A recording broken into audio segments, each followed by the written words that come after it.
నీకు శుభమని మేలు కొలిపెను గండు కోయిలా మంచి కబురు విని లాలి పదములు ఆలపించెను కొత్త ఊయలా ఇంతలో కల పండగ ఇంటిలో తొలి పండుగ సింగారి సీతకు సీమంతమై సరికొత్త ఆశల వసంతమై మనసు మురిసిపోగా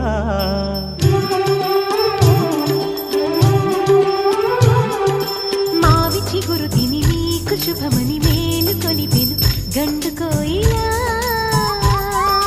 మంచి కబురు విని లాలి పదములు ఆలపించెను కొత్త ఊయలా